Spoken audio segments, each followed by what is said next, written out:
Welcome, everyone. My name is Dr. Laura Cohen, and I'm the Executive Director of the Harriet and Kenneth Kupferberg Holocaust Center at Queensborough Community College at the City University of New York in Bayside, Queens. Our mission is to use the lessons of the Holocaust to educate current and future generations about the ramifications of prejudice, racism, and stereotyping.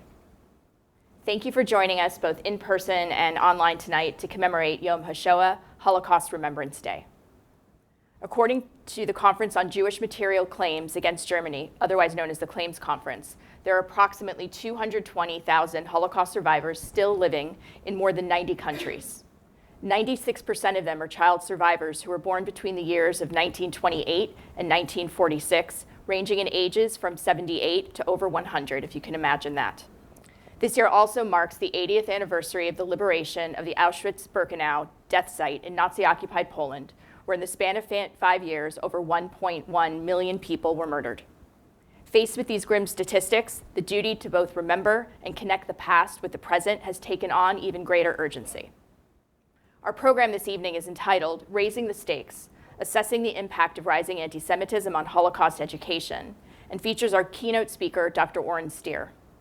We're grateful to welcome Dr. Stier back to continue this dialogue, which began in 2023 with his talk, The State of Holocaust Education in the U.S. Today, and which is available on the KHC's website. To kick things off, it's my great honor to begin this evening's program by introducing Queensborough Community College President Christine Mangino, followed by Queensborough President Donovan Richards and Queens District Attorney Melinda Katz.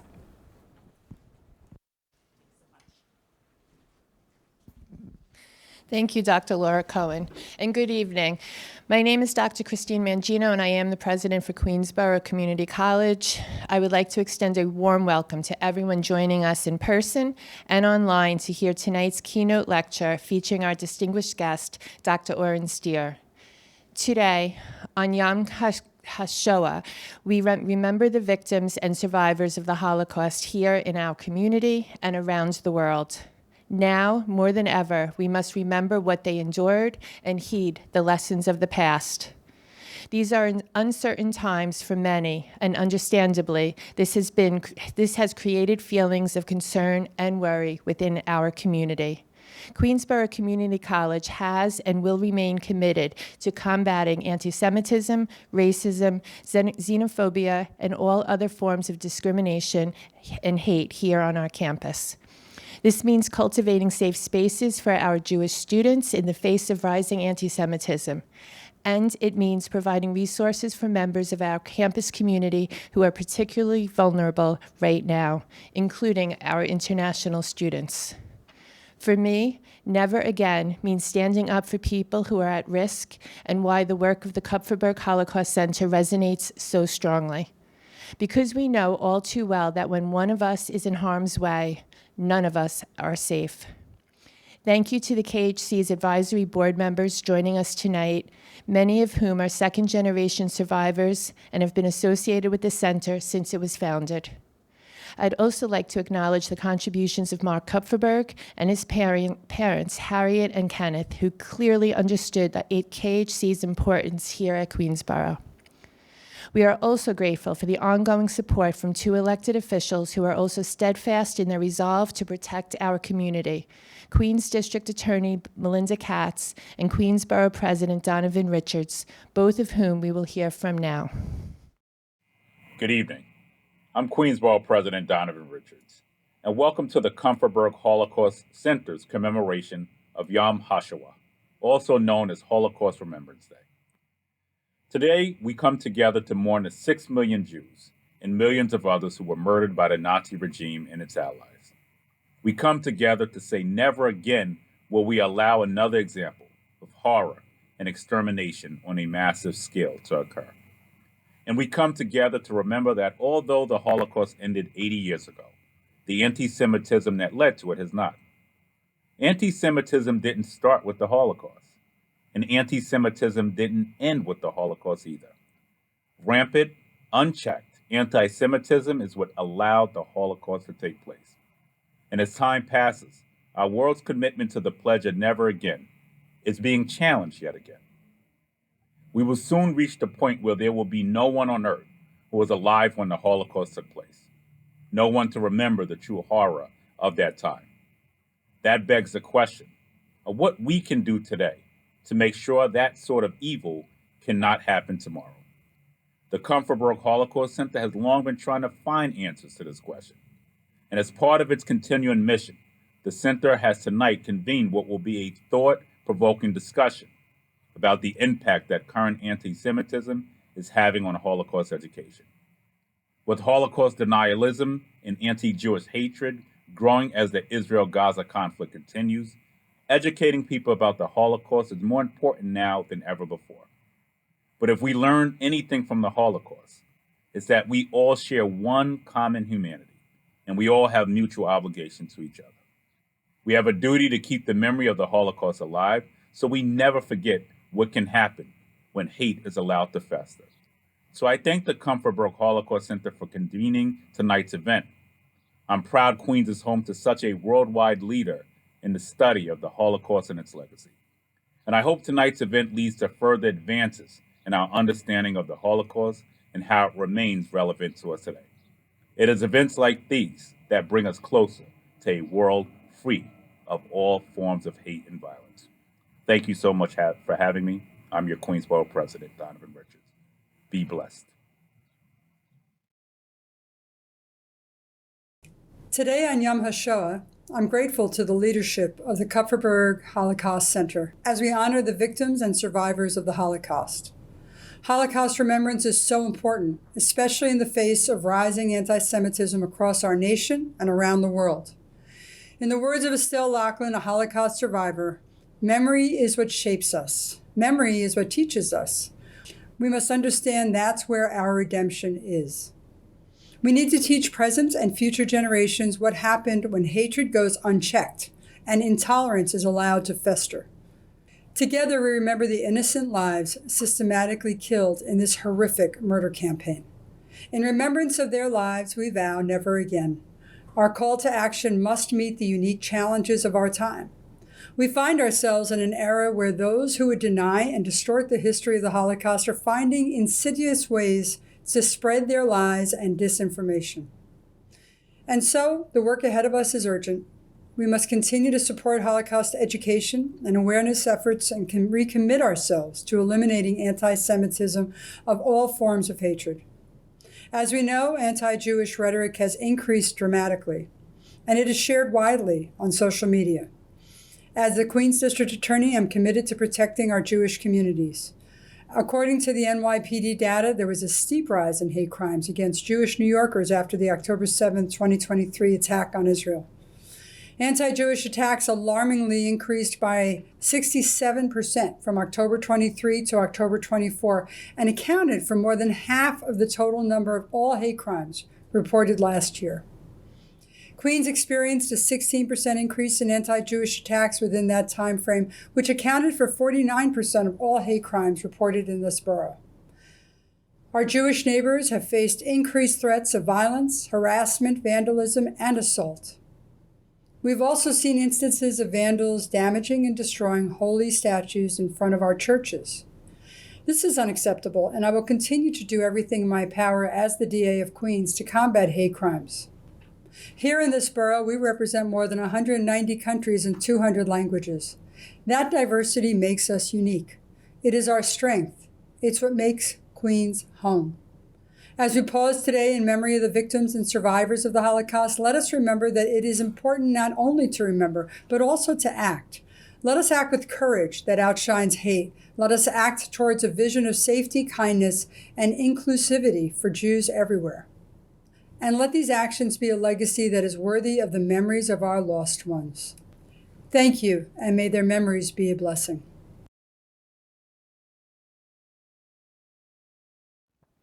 My sincerest thanks to President Mangino, Queensboro President Richards, and Queens District Attorney Katz.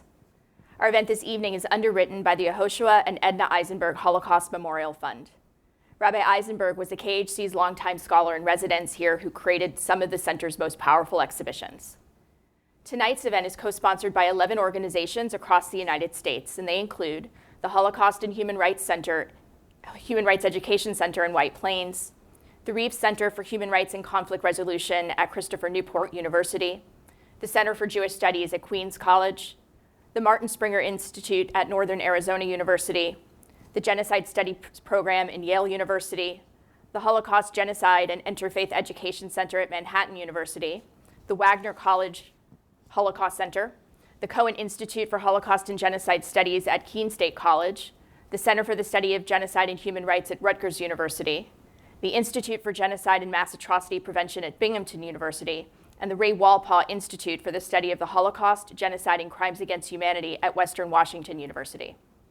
We're also grateful for the support of our QCC colleagues who are integral in producing tonight's hybrid event, including Vice President and Chief Strategy Officer Stephen DiDio, Barana Soman, the KHC's Administrative Coordinator, Queen Hall, the KHC's Curatorial Fellow, and the Media Services, IT, Marketing, and Public Safety teams, including Jesse Pina and Phil Roncaroni. After Dr. Stier's presentation, we'll host a short Q&A. For those of you in the audience, we'll hand around a microphone. For those of you who are online, please be sure to use the Q&A button at the bottom of your screen. And now it's my pleasure to introduce our guest speaker, Dr. Oren Stier. Dr. Stier is Professor of Religious Studies in the Stephen J. Green School of International and Public Affairs at Florida International University, FIU. He directs FIU's Holocaust and Genocide Studies Program, which facilitates teaching and learning about the Holocaust and other genocides through a certificate program, teacher training, community outreach, faculty research, and more. Dr. Stier is the author of Committed to Memory, Cultural Mediations of the Holocaust, and Holocaust Icons, Symbolizing the Shoah in History and Memory. He's also co-editor of Religion, Violence, Memory, and Place. His research addresses Holocaust testimony, Jewish memory, Holocaust education, and the material and visual culture of the Shoah and its remembrance. He's been a Center for Advanced Holocaust Studies Fellow at the United States Holocaust Memorial Museum, USHMM, and was a guest curator for the Teaching Gallery exhibition, Race and Visual Culture Under National Socialism at FIU's Frost Art Museum. In 2020-21, Dr. Stier served on the Florida Department of Education Expert Writing Group, writing new statewide standards for Holocaust education. And in the summer of 2023, he co-organized a USHMM workshop entitled Interrogating the Sacred, Holocaust Objects and Their Care, essays from which are currently being edited for publication. So it's a long introduction. Dr. Stier, the floor is yours.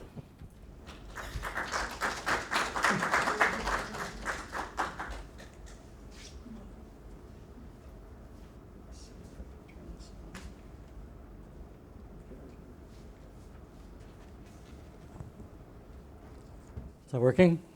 Excellent. Okay, fabulous.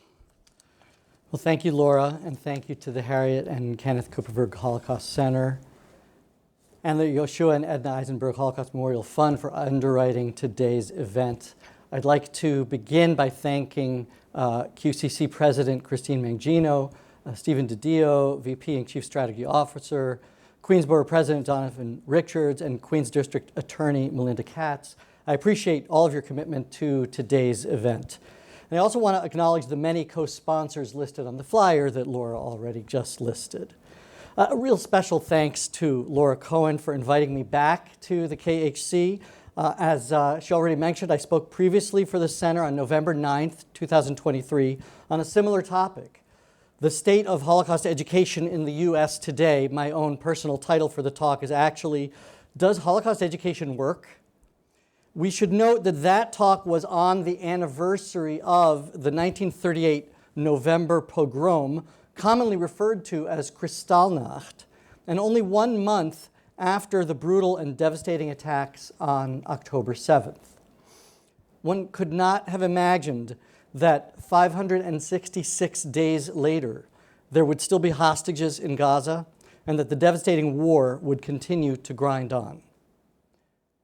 But I want to thank Laura for this upgraded invitation to speak today on Yom HaShoah in person and on Zoom, and for the conversations that we've had leading up to this talk, which I found enormously helpful and engaging. You're a wonderful colleague and interlocutor, and the KHC is lucky to have you at its helm. Since today is Yom HaShoah, and since it's important to live with the times and to be aware of the calendar and our place in it, I want to begin by taking a few minutes to reflect on and situate ourselves within this time. Unlike Kristallnacht, which commemorates a specific series of events on November 9th and 10th, 1938, Yom HaShoah is something of an artificial anniversary. And now would be a good time for me to turn on my... Okay, so unlike Kristallnacht, which commemorates a specific series of events on November 9th and 10th, 1938, Yom HaShoah is something of an artificial anniversary. It was conceived in Israel initially to commemorate the start of the Warsaw Ghetto Uprising under the title Yom HaShoah Umered HaGetaot, Holocaust and Ghetto Uprising Day. And so it ended up as a compromise date, a consensus date with which really no one there at the time was very happy in the 1950s. That is, it originated in Israeli attempts to memorialize the Holocaust by honoring those armed resistance fighters with whom the state was most comfortable and with which it most identified, and not those who went like, quote unquote, sheep to the slaughter in Abba Kovner's memorable and deeply problematic phrase. So Israel's government sought to set the date on the anniversary of the uprising that was also on April 19th, 1943, the eve of the 8-day Passover holiday. Needless to say, religious leaders pushed back against these secular leaders at the time and refused to endorse any such commemorative date during Passover, or even in the entire Hebrew month of Nisan in which Passover falls. So today's date, the date finally agreed upon, which is actually the 27th day of the month of Nisan, it comes after the Passover holiday, but it's still within this same Hebrew month, and it's a real compromise. Later codified into national law, but with a slight name change, Yom HaShoah VeHaGvura, now called the Day of Holocaust and Heroism, it bears within it an internal tension. The tension between secular and religious modes of commemoration, the tension between darkness and light. It continues the theme of Passover, the religious holiday that just ended a few days ago, right? The theme of slavery to redemption, but in a secular mode, foreshadowing the central themes of Israel's foundational commemorative holidays that occur next week. Yom HaZikaron, Israel's Memorial Day for fallen soldiers, followed immediately by Yom HaAtzmaut, Israeli Independence Day. As such, we must note it's also inextricably tied to Israeli modes of commemoration. And even if we're not consciously aware of it, I would say that it's also tied to an Israel-centered view of the Holocaust. For now, I want to take a few minutes to reflect on observations that I made in that previous talk for the KHC, since they're a stepping off point for this evening's conversation. And let me just say at the outset that in many ways, it's far too early to assess the impact of rising anti-Semitism on Holocaust education. But we can nonetheless speculate as to its impact to date and its prospects for the future. The first of these observations, and it's, I think, one of the most important ones, is that fully 80% of US states, 40 out of 50 states, have some sort of formalized Holocaust education, whether it be legally mandated or pending legislation, or a state task force or form of recommended instruction, or some combination thereof. So this is great news, especially since surveys regularly report that respondents overwhelmingly think Holocaust education is important. Do you think Holocaust education is important? Yes, Holocaust education is important. But the problem is that there's not so much consensus on what we mean by Holocaust education. That is, do we want students to learn about the Holocaust? Or do we want students to learn from the Holocaust? Are we conveying information? Or are we encouraging critical thinking about historical lessons? Luke Berryman, founder of the Holocaust education organization, The Ninth Candle, notes that even in states where the Holocaust is mandated, the mandate just requires that it be taught. It doesn't say what the outcomes should be or how they should be assessed.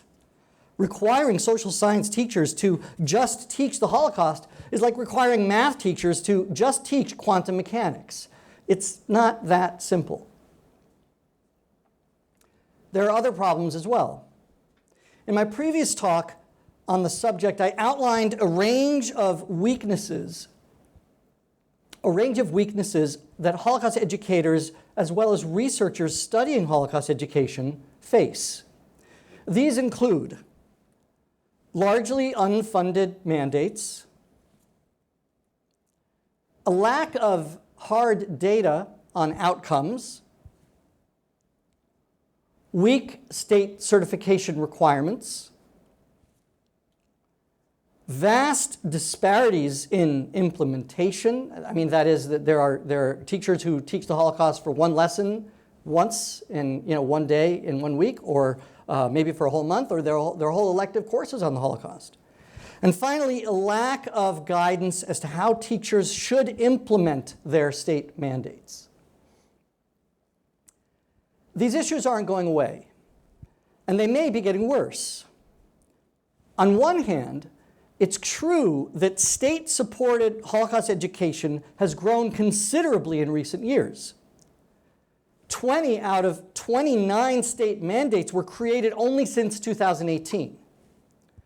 This marked rise, along with increases in anti-Semitism in the US, which I believe can be traced to the August 2017 Unite the Right rallies in Charlottesville, Virginia, as well as to some troubling survey results released in 2018, that I'm going to get to in a moment. I think these may have spurred some states to action. But on the other hand, I'm increasingly convinced that state mandates may actually work against their own declared goals, satisfying lawmakers and their constituencies in their quests to do something, do anything, while leaving much of the labor to overworked teachers who are insufficiently trained in the subject matter. Moreover, many teachers are often fearful of the very same lawmakers who, at the same time they're mandating Holocaust education, may also be dictating what can and cannot be said in their classrooms about other difficult histories. But I'm getting ahead of myself. Let's take one issue, the lack of data on outcomes, or should I say good data on outcomes. Consider those troubling 2018 survey results I mentioned a moment ago that were released by the Conference on Jewish Material Claims Against Germany, known as the Claims Conference, already mentioned. That was part of its Holocaust Knowledge and Awareness Study. If you followed the news at the time or heard my previous talk, you may remember that there was a great deal of public anxiety about the bombshell findings of the survey.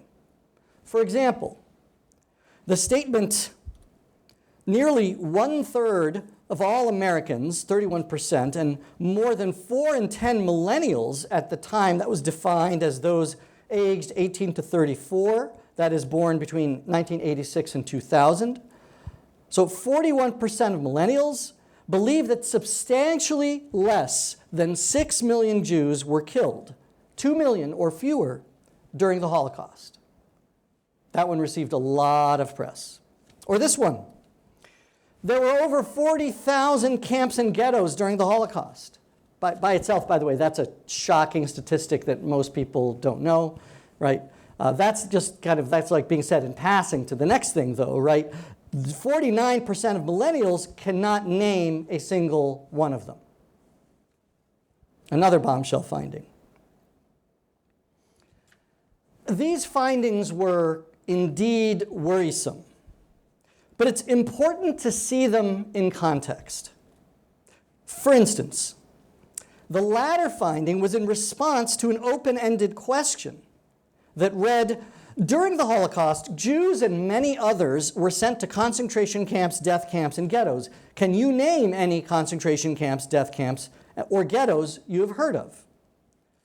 So that is, those surveyed were not given any prompts or lists of sites to choose from. That's just the methodology. I'm not passing judgment on it. I'm just making an observation. So perhaps within our universe of discourse, the inability to name Auschwitz, let's say, is deeply disturbing, right? I think everybody in this room can probably name Auschwitz, even without prompting. But can we imagine a place somewhere in America in 2018 or in 2025 where that place, that name, has no resonance? It's possible. Not to mention the other, often foreign names and places that might not resonate with the general public. What about the failure to correctly state the number of Jews murdered in the Shoah as 6 million? That also requires a little bit of unpacking. Not only because 36% of millennials and 49% of all US adults did answer 6 million in 2018. That's the second line on the graph there. But also because the choices available to respondents were limited, as you can see in the left column in, what color is that? Sort of yellow-orange. They were limited to the following choices: 25,000, 100,000, 1 million, 2 million, 6 million, and 20 million.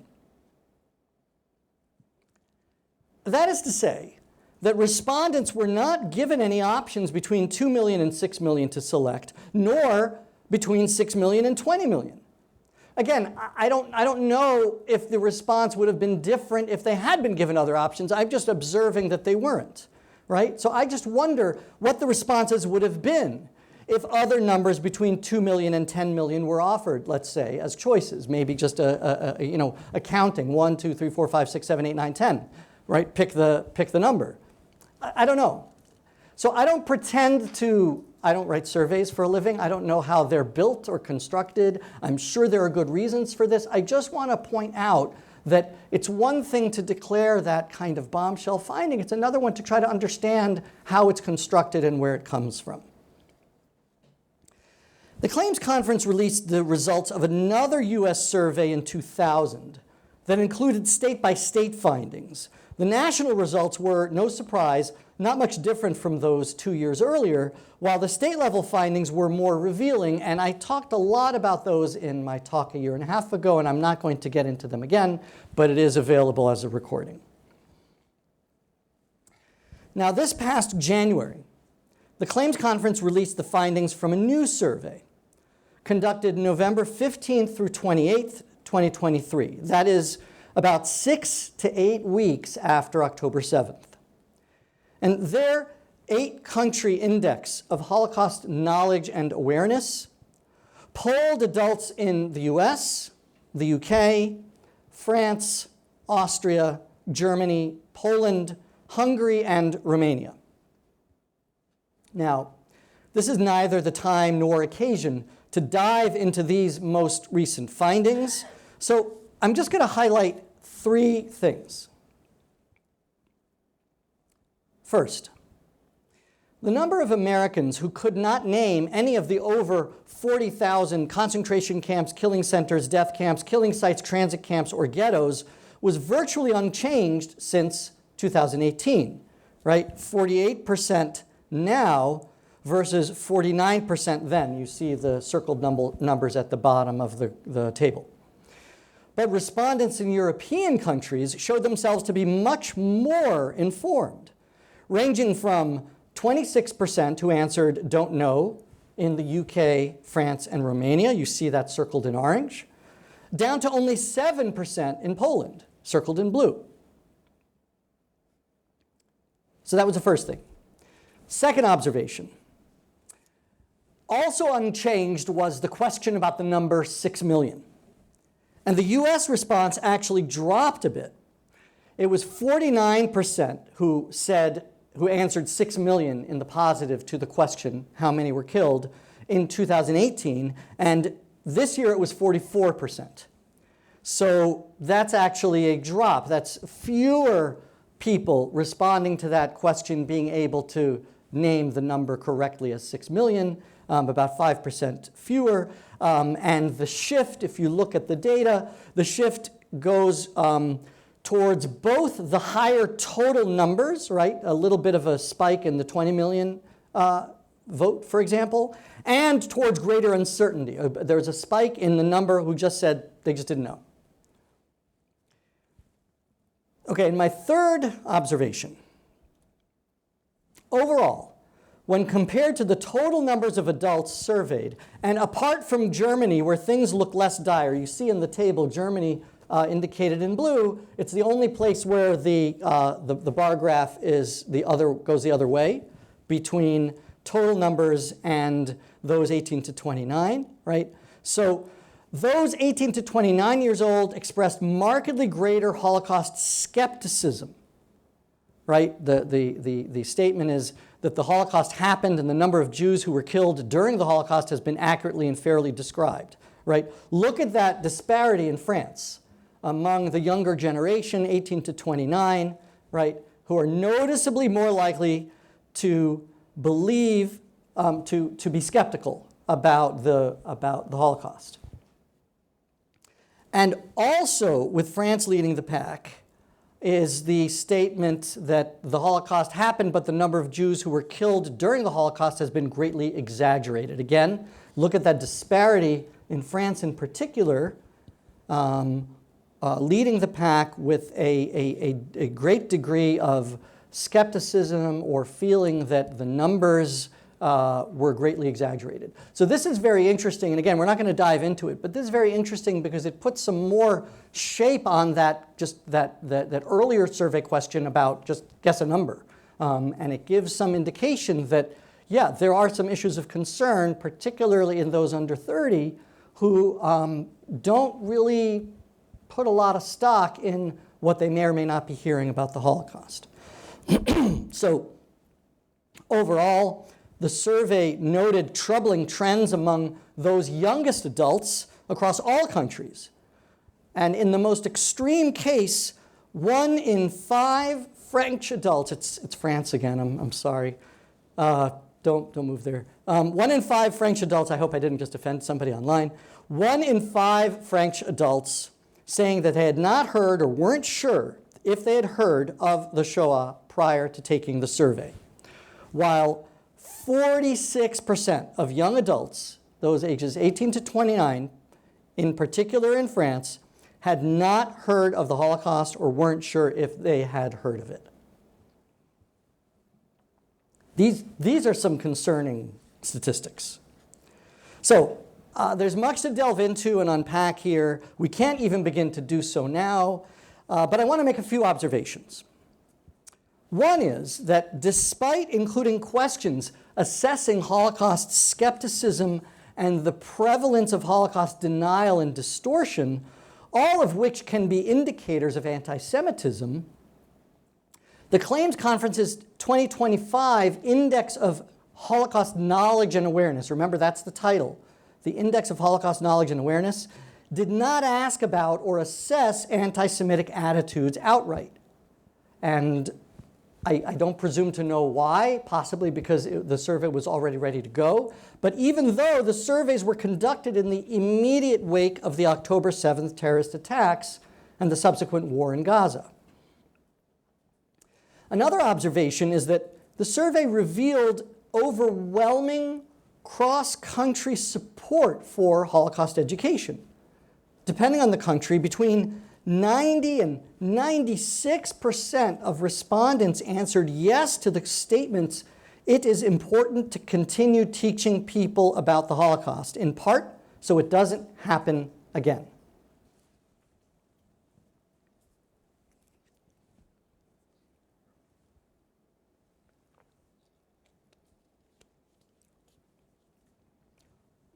What does that statistic mean to people?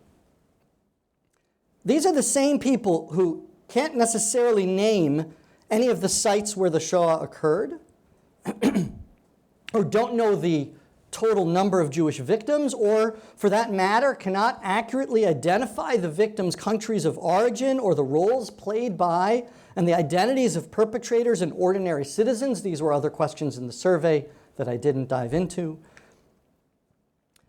Perhaps the index is suggesting that there is a sharp distinction between knowledge about the Holocaust, which appears poor here, and awareness of its context, which yields better results and appears more hopeful. In other words, this is the only way I can understand this disparity in the data. Knowledge is something a person possesses. It's know-how. It's information retained. While awareness is more external. It's noticing things about the world. Many survey respondents might not know much about the Shoah, meaning they have not retained many facts, much information. But they're at least aware that it is important and that it was bad enough that it should not recur. Indeed, I want to suggest that when thinking about the Holocaust, when thinking about Holocaust education, the distinctions between information, knowledge, awareness, and understanding are of vital importance. We may be speaking at cross purposes when one person thinks Holocaust education is about having different bits of information at one's fingertips, ready to be deployed in case somebody suddenly finds himself on the spot in an impromptu Jeopardy match, while another person sees Holocaust education as more analytical, cultivating perspectives, making associations, finding resonances. As Shoah survivor Barbara Schechter-Cohen observes, education is not memorizing that Hitler killed 6 million Jews. Education is understanding how millions of ordinary Germans were convinced that it was required. And this makes me think, with all due respect to my host, and in recognition that we developed the title of my talk together, about how one might even go about assessing the impact of rising anti-Semitism on Holocaust education. What would one measure? How might one track any possible correlation? Here are some things to think about.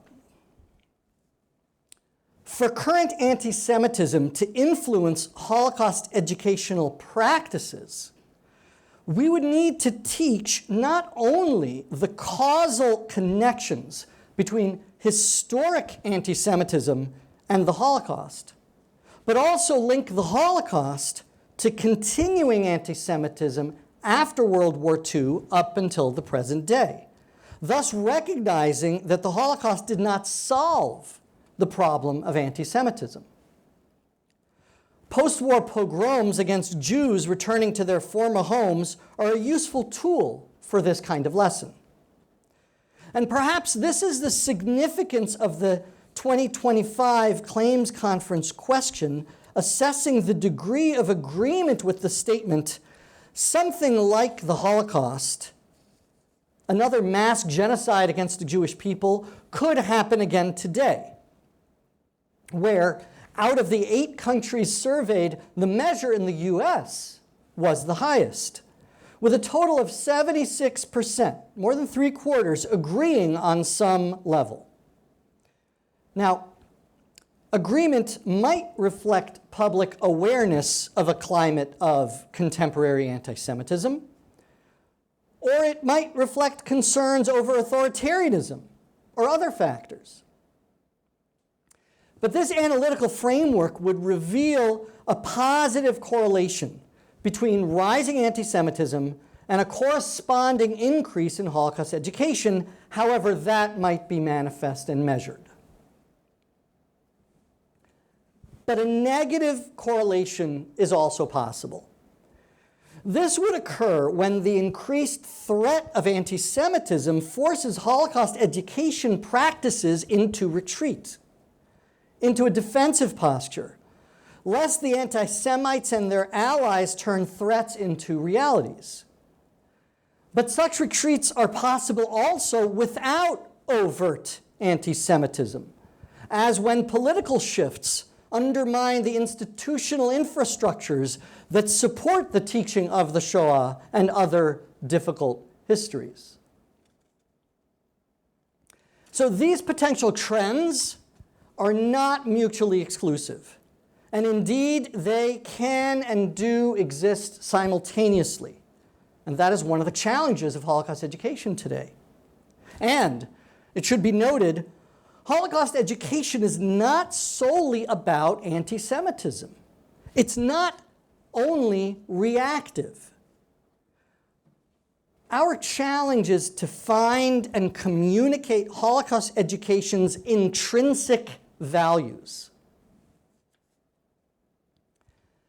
I noted near the start of my talk that there's not much consensus on what we mean by Holocaust education.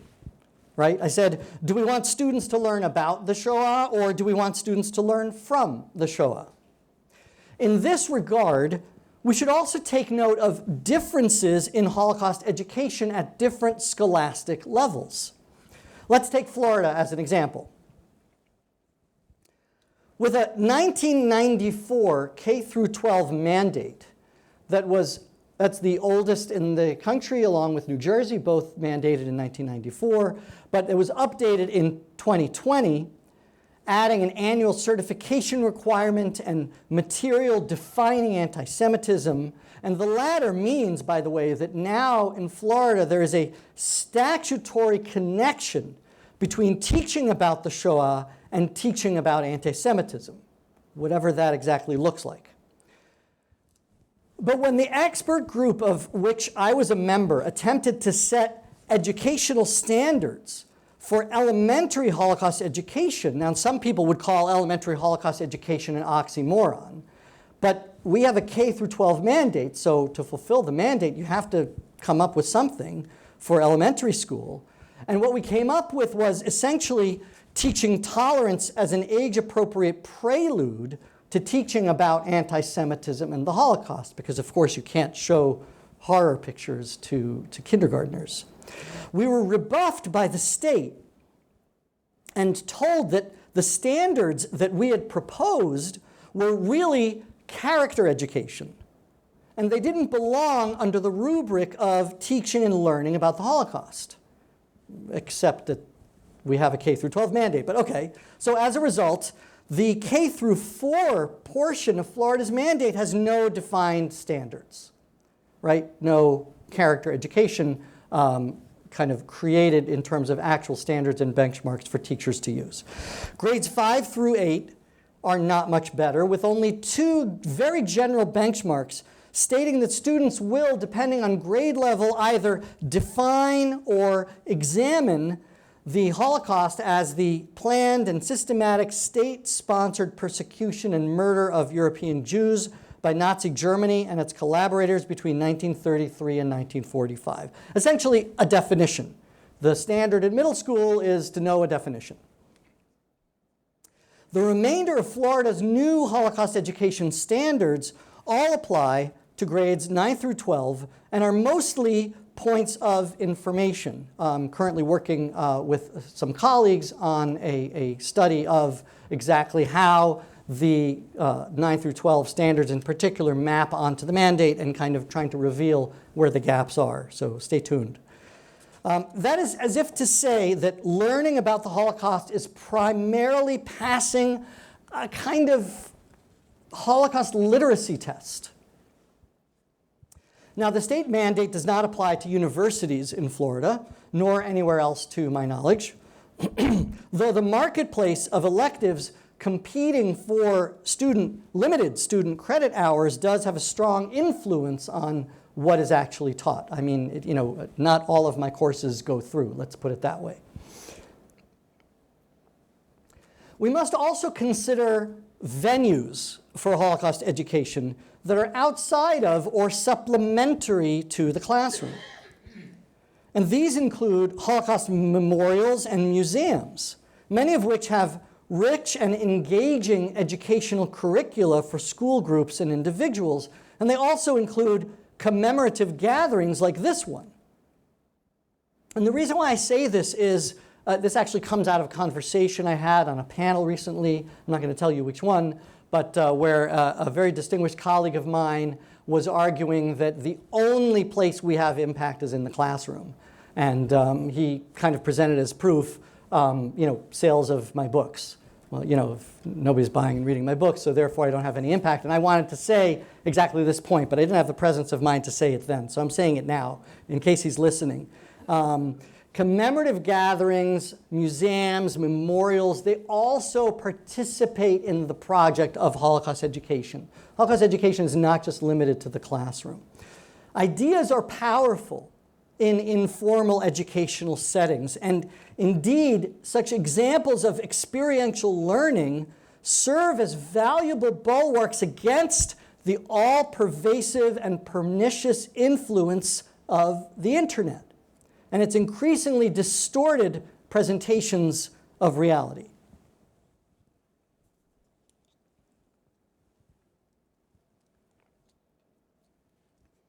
So, Holocaust education is faced with many challenges today, including the push in many places to make room for teaching and learning about other genocides, which is difficult given the limited time and resources offered for the subject to begin with.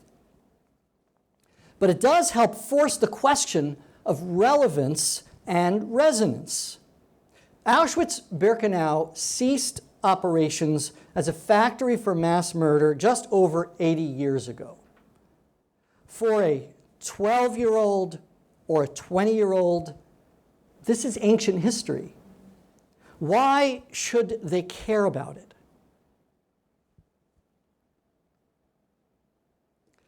Thus far, my reflections on Holocaust education. What of the other two issues named in the description for tonight's talk as impacting Holocaust education? The October 7th terrorist attacks and the changing political landscape. I want to point out that these issues are at once complex and interrelated. Given the time and the venue, I'd like to address them together in the context of rising campus anti-Semitism. Defining anti-Semitism itself is challenging and well beyond the scope of tonight's talk. But I will point out that there's a working definition created 20 years ago by the Intergovernmental International Holocaust Remembrance Alliance, IRA, that's been widely adopted by many countries, US states, institutions, and organizations, despite its clearly stated, non-legally binding nature. This definition has also stirred up some controversy, because some have argued that its 11 guiding examples stifle legitimate criticism of Israel, although I think there is room to disagree there. Now, on the screen, you don't have the 11 guiding examples, because that would be another talk entirely. But you do have the definition. Anti-Semitism is a certain perception of Jews which may be expressed as hatred towards Jews. Rhetorical and physical manifestations of anti-Semitism are directed towards Jewish or non-Jewish individuals and or their property, towards Jewish community institutions and religious facilities. That's the definitional part. If a student wrote that definition for me, I don't think they would get an A. It's not very clear. It's not very precise. But that's another lecture. And then underneath that, there is this other paragraph which describes how manifestations might appear. And this is where Israel starts coming up. But it's very, very clear in this paragraph that criticism of Israel similar to that leveled against any other country cannot be regarded as anti-Semitic. And when you get into the 11 examples, you can see exactly where the fault lines are. But like I said, that's another talk. The reason why I put it up here is only because this is the most widely accepted definition, such as it is, unfortunately, I think, for some reasons in terms of its lack of clarity. So it's very well known, it's very widespread. But the reason why I might disagree that the IRA definition, the reason why I might disagree that it stifles legitimate criticism of Israel is that it takes great care to distinguish criticism of Israel from anti-Semitism. And it does this by relying on something that some people will recognize as the 3 Ds test. This was developed by former Soviet refusenik and Israeli government minister Natan Sharansky. It has 3 terms, all starting with the letter D: demonization, double standards, and delegitimization. And it's worth just reviewing this. Demonization is when Israel and its leaders are made to seem completely evil, when Israel's actions are blown out of all sensible proportion, when Israel and Israelis are equated with Nazi Germany and Nazis, when Israel is seen as the sole cause for the situation of the Middle East. This is considered anti-Semitism, not legitimate criticism of Israel. So that's the demonization clause. Double standards, when criticism of Israel is applied selectively and in a grossly unfair manner, and Israel is singled out when clearly immoral behavior of other nation states is ignored. For example, when Israel is criticized by the UN for human rights abuses, while the behavior of known and major abusers such as China, Iran, Cuba, and Syria is ignored. This is considered anti-Semitism. And then the third clause, delegitimization, when Israel's fundamental right to exist is denied alone among all peoples of the world, this too is considered anti-Semitism. And so you can see the influence of this 3 Ds test on the IRA definition, and I think it helps sort out for many people the difference between when criticism of Israel is legitimate and when it crosses a line. And I think it's a valuable and critical tool in assessing critiques of and protests against Israeli policies, which I want to stress occur frequently and vociferously in Israel itself, every day, especially today, the only democracy in the Middle East. We should also recognize that the term anti-Semitism itself may be problematic, and not because of the often misplaced hyphen and capital S, which is a spelling most style guides now avoid. Rather, as the intellectual historian Jonathan Judaikin has argued in a recent book, and interestingly, he actually is in the minority where he's still in favor of the use of the hyphen, but that's another issue. You can ask me about that later. The term has a very specific historical context and meaning, beginning in 19th century Germany, and it's not necessarily the best term for expressing what is essentially, and which was created essentially, to sound like an intellectual word for the original German, which was Judenhass, Jew hatred. So Judaikin prefers the term Judeophobia. He shows it to be a type of racism that's deeply entangled with other racisms, particularly Islamophobia, negrophobia, and xenophobia. And it's an argument that is worth exploring. Not least because it offers a possible way forward to cultivating allyship and a sense of relevance among a younger population. That population, right, in France, 46% of which wasn't sure or hadn't heard of the term Shoah. Now, in what ways is anti-Semitism rising? We can certainly track, as the Anti-Defamation League, the ADL, has been doing for a long time, a rise in anti-Semitic acts. They've been doing it longer than the 20 years in this table. This table, just released 2 days ago, adds the latest increases in 2024. And this one highlights the 84% increase in incidents on college campuses compared to 2023, which peaked in the spring of 2024 with the encampments. But the question is, have people's attitudes shifted? That's a lot harder to assess. And a case can be made for saying that anti-Semitism itself has not changed.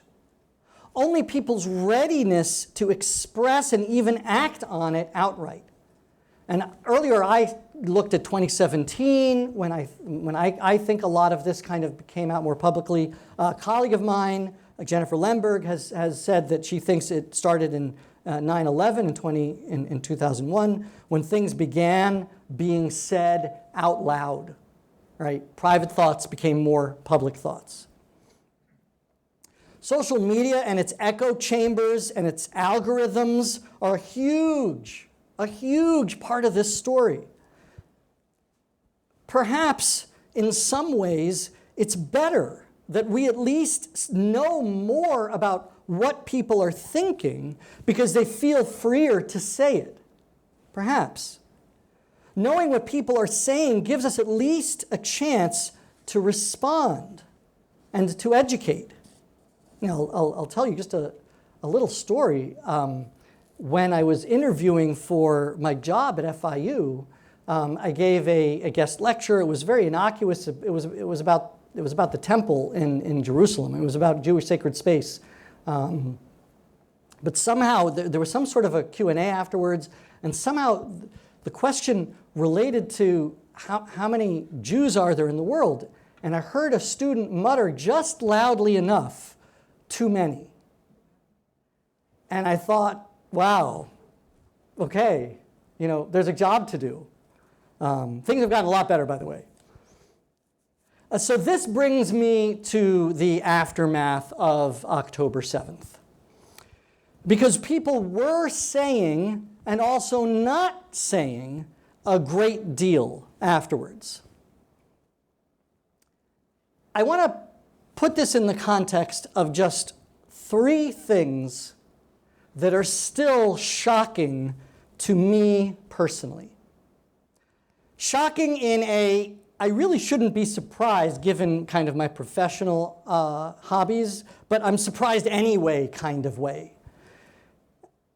1, the surprisingly organized public protests that began the very next day after the attacks, even before Israel had formulated its response, which disturbingly, the protests targeted Israel for an aggression that hadn't yet begun rather than protesting the heinous attacks that had been perpetrated against Israel. A colleague of mine has mentioned her conviction that there was something organized behind them, and now some research has been done that has actually shown that a lot of the Soviet playbook from, I guess, the 50s and 60s, an anti-Semitic playbook, much of that language has found its way into the protest movement. Some level of organization, some people think, has to have been part of that. Second thing that still shocks me, the inexcusable and interminable silence of women's organizations in particular in response to documented rapes and other crimes against women in Israel on October 7th that have still not answered for their silence. And the third thing that I find personally shocking, or at least disturbing, the cases of colleagues with deeply misinformed perspectives on Hamas, perspectives that are overly influenced by theoretical trends in academia, I think, who did not trouble themselves to learn even the basics about the attacks on October 7th themselves. In other words, they know an awful lot or think they know an awful lot about what Hamas stands for, but they don't know anything about what actually happened, which might help understand. The first 2 are evidence of anti-Semitism, I think, clearly. The third might be. I don't know. And then there is the troubling conduct of several elite university presidents in the congressional hearings on campus anti-Semitism that followed the attacks, revealing a disturbing inability to condemn campus protests that called for violence and even genocide against Jews. These appeared to be repeated viral moments of academic theorizing and jargon winning out over common sense. There's again that kind of like the influence of theoretical trends, which sometimes gets in the way of people thinking, being reasonable, winning out over common sense, winning out over the safety of Jewish students, faculty, and staff, winning out over simple human relations. This blind spot would be quite obvious if only the word Jew were replaced with another term naming a different minority group. But at the same time, the current political campaign that weaponizes anti-Semitism by punishing universities for their failures to curb Jew hatred and protect Jewish students is also troubling.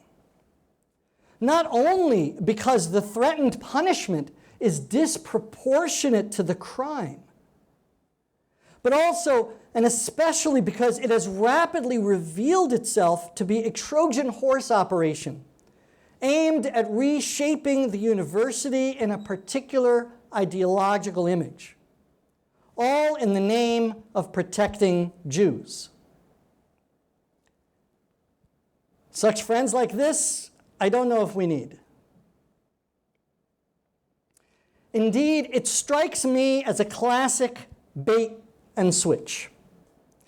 Just as anti-Semitism was beginning to gain traction in the DEI world, right? Just as kind of Jews were being seen as, hey, why do you leave Jews out of DEI? I mean, we're also a minority, right? Things like that.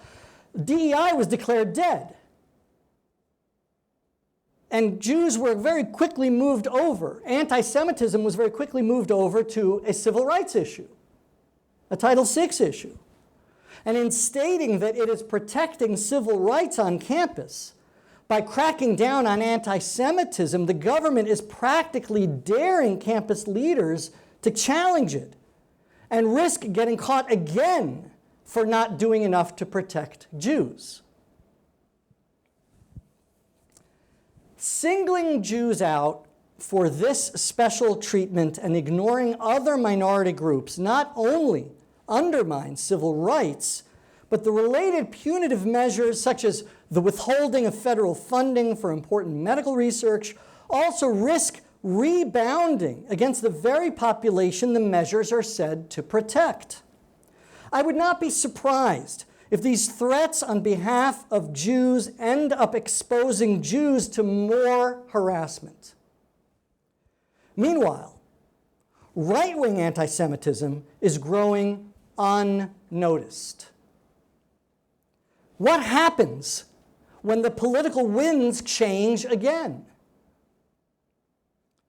Ironically, we often refer to anti-Semitism as the canary in the coal mine, right? We have this idea, it starts with the Jews, but it never ends there. Because threats against Jews often begin with Jews, but never end with the Jews. But these current actions appear to invert the metaphor, so that the assault on universities starts with the alleged protection of Jews, but will surely not end there. And so, teaching about the Holocaust in this climate is challenging. We're in a defensive posture right now, reacting to a range of threats. On a macro level, we have the twin problems of low institutional trust and credibility. We're at an all-time low in terms of public opinion polling about our institutions, whether they be government, universities, the media, you name it. That coupled with a steadily growing anti-expertise movement, right? I mean, why do I need to listen to an expert? I can just look it up online. I can just ask ChatGPT and it'll give me an answer. won't be true, but it'll be an answer. On a micro level, many teachers now, are anxious. Are they going to be singled out for making students uncomfortable or accused of teaching inappropriate material, which happens in Florida? Are they going to attract the jealousy and the ire of those whose own educational initiatives are currently being cut?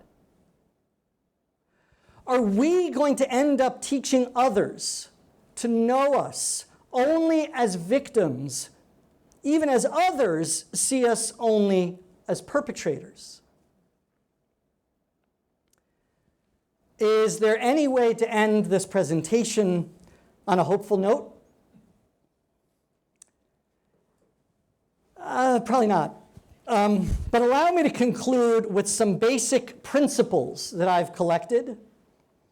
Many organizations, the USHMM among them, have compiled specific, very helpful guidelines for Holocaust educators, but the ones I offer here are more like essential ground rules, things I've thought about over the years that I think are just kind of like the rules that I hope we can all live by. Strive to tell the truth, or at least be honest. You know, when I ran this by somebody, they said, truth, right? I mean, we don't know what that is these days, but we're trying to do it, right? We're educators. That should still be our goal. And if we can't do that, or if we get resistance, at least be honest. Be honest about where we're coming from, what my presuppositions are, right? What my biases are. Shared reality does not come from a smartphone. Put it down. Tell your students to put it down. It's danger. It's poison. It's full of mis and disinformation. And it's like a drug.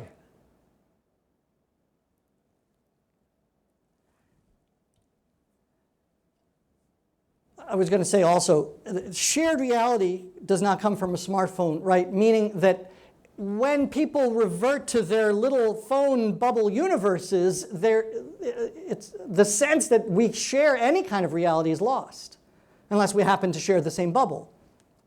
So that, that's another reason why we need to put it down. Encourage curiosity. You have to teach with an eye towards things that spark questions, that make people wonder, that there are still things that surprise people in the world. And we need to use them, we need to exploit them in order to get people to be curious about the world that we live in, to be willing to learn, to be willing to get out of their comfort zones.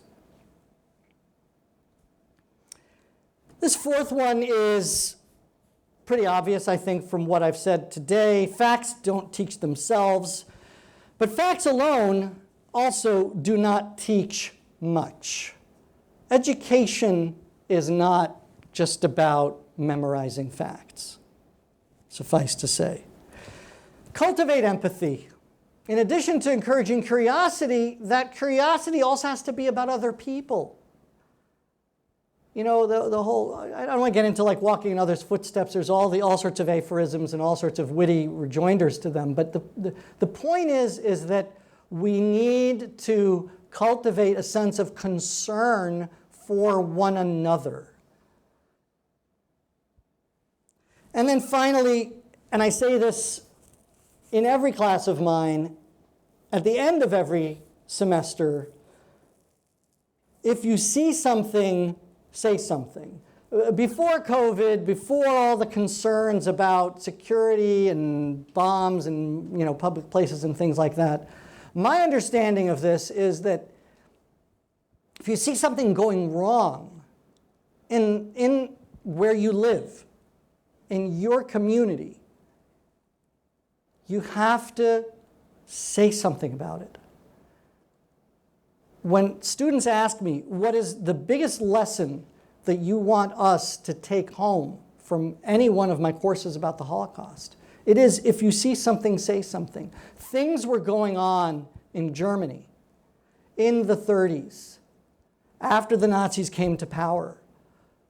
Genocide was years away, but things were happening legislatively, in government, in communities, where not enough people spoke and acted against them, against the things that were happening to their neighbors, their friends, their colleagues. Now, there are a lot of reasons why they weren't happening in that society at that time, and we learn about them when we learn about the Holocaust. But the point is that we need to nurture a world in which those excuses don't have the power to stop people from speaking up and from acting. So thank you.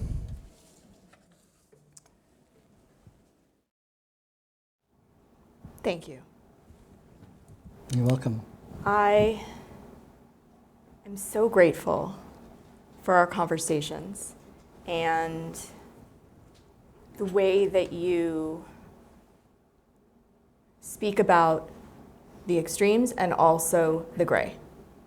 That we can tolerate all of the parts of this conversation that are really hard and call out the parts that either are about anti-Semitism or Jew hatred, and at the same time speak about them with humanity and with grace, and to talk about the complexities. And I wanted to ask my colleague to help us with this, the screen.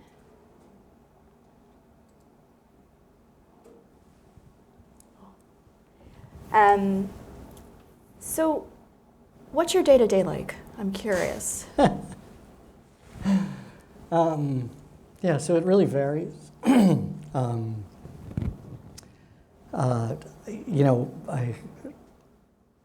hope my provost isn't listening right now. So post-COVID, I don't know what it's been like here, but the repopulation effort, campus repopulation effort is uneven, right? And so, I think the kinds of courses that I teach, they're not the kinds of courses that students are flocking back to. And I think this is an issue at University of colleges across the board, right? So students are, I think they make a kind of a calculation now that they didn't make before. FIU always was a huge leader in online education, but there was always and FIU is a huge university, over 50,000 students. So there was always a core group of students who, no, they wanted the campus experience. They didn't want anything less than a professor in a classroom. But post-COVID, you've got traffic to deal with and parking, and your abuela needs taken care of, or your kids and your job, and most FIU students work part-time, if not full-time. They take classes whenever they can. Many of them are oversubscribed in their classes, and I think so. Now the calculation that they're making is this a class that I'm taking in person, or is this a class that I'm taking online? So we've seen a real shift to online classes in this subject area in particular. I'm grateful to still be able to be teaching these topics. Now, most of our online classes are asynchronous online. That means it's like an old school correspondence course updated for the computer, right? I write something, they write back. It's just a back and forth. There's no real-time interaction.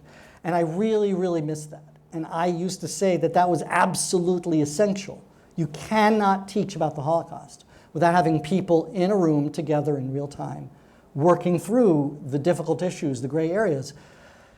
But beggars can't be choosers, right? So my day-to-day is I get to still teach it, but I don't always teach it the way I want to.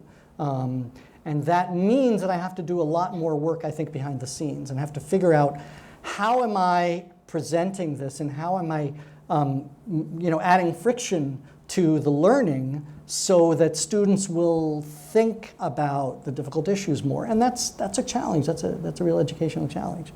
On the other hand, that in my day-to-day, I often don't have a commute, and it gives me a lot of time for research, and so I can't complain. But it is hard. I don't feel a strong connection to students like I used to, let's say, 10 years ago. Now, we do have events on campus. We have an annual Holocaust and Genocide Awareness Week, which brings, we touch hundreds of students. Now, post-COVID, we're back to being almost fully in person for that. And for that, I rely on my colleagues who teach in larger departments, who teach larger courses with big enrollments. And it's nice to have been at the university long enough that I've developed these relationships that I can ask a colleague, hey, will you let me bring this speaker into your class, right? And that's enormously, I mean, that's where we get the most contact and where we really get a chance to get students to be curious about this topic. Well, and I think it's important because you're also raising something where you are in a class base, in the classroom. And here at the KHC, we are a classroom, but we're sort of a learning laboratory, and we operate very much like a museum. So the interactions that we have with students here come through programs, but these days are coming much more through tours. And what we're finding is that this is more relevant than ever. And I think I just want to go back to what I mentioned earlier about the gray zone, which is Queensborough has been a really special place and a safe haven right now in this moment. So when I look at certain organizations talking about, for example, the ADL and the campus crisis email that comes out each day, that's not the experience that we're having here at all. And the students who come through, we're spending time talking about general and grounding agreements. How do we act as individuals in relation to one another as a community? We spend time talking about what the Holocaust is, and we connect anti-Semitism, racism, Islamophobia, and all forms of discrimination and hate. And we spend a lot of time talking about us and we.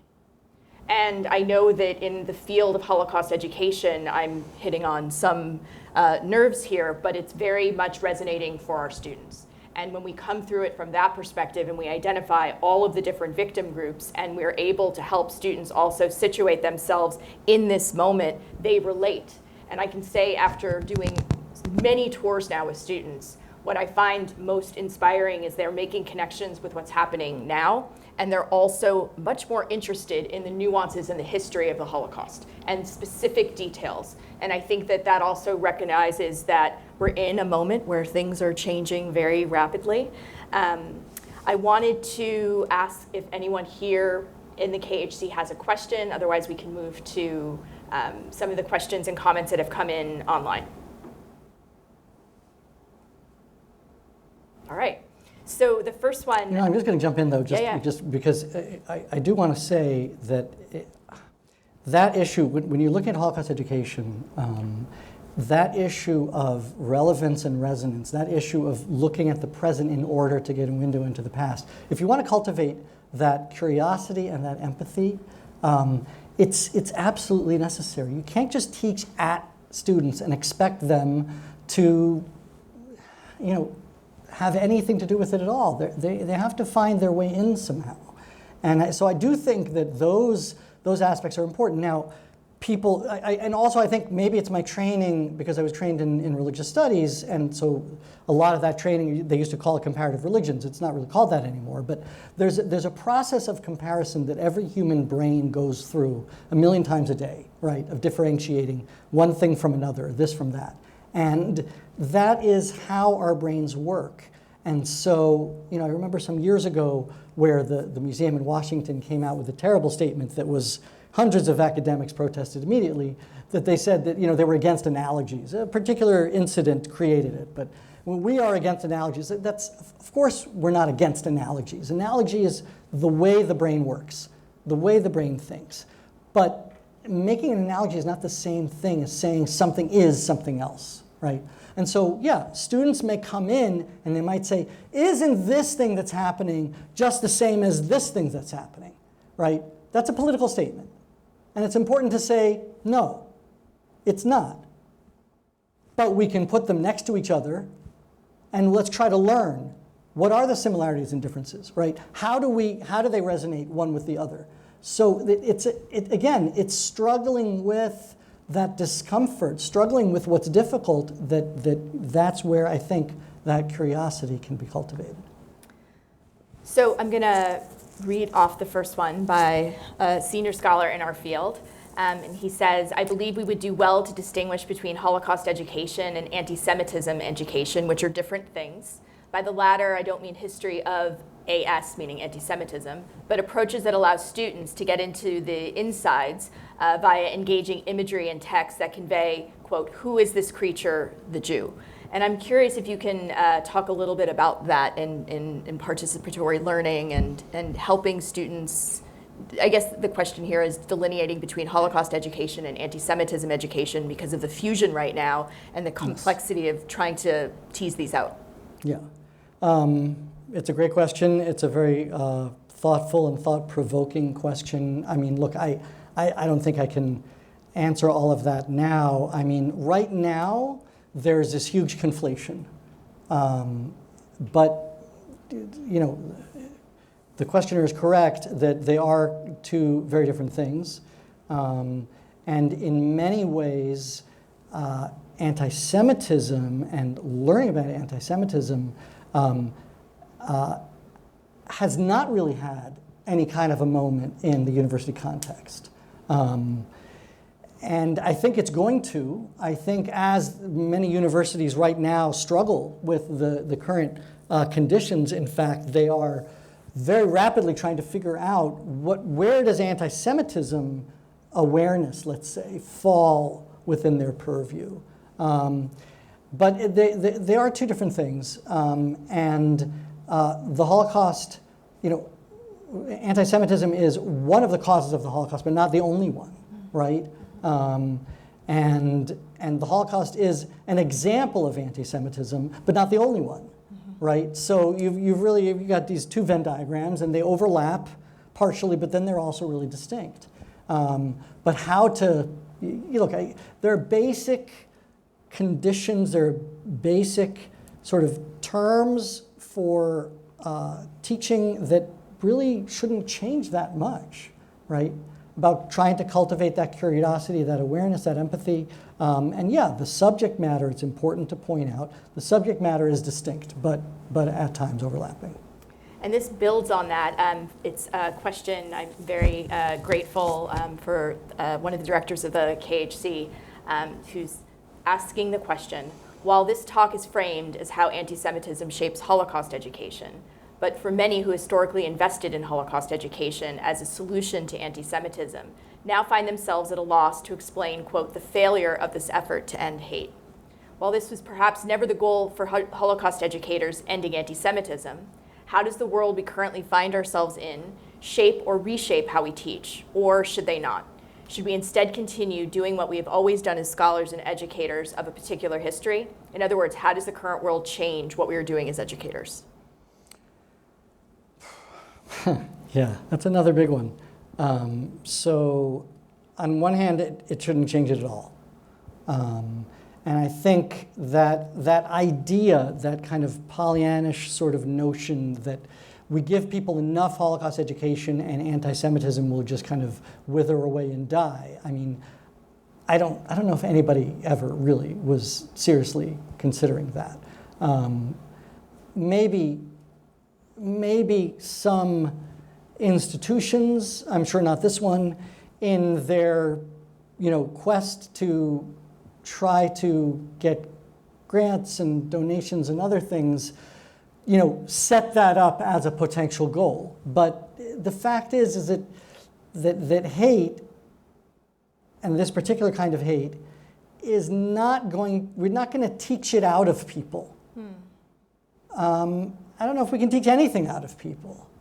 I don't think education will, every once in a while you get one of these like amazing stories, like the former skinhead who comes and speaks and, he's had his like swastika tattoos removed and replaced them with Jewish stars or whatever. But I mean, he's got this, like this amazing, very, very, very compelling kind of personal story.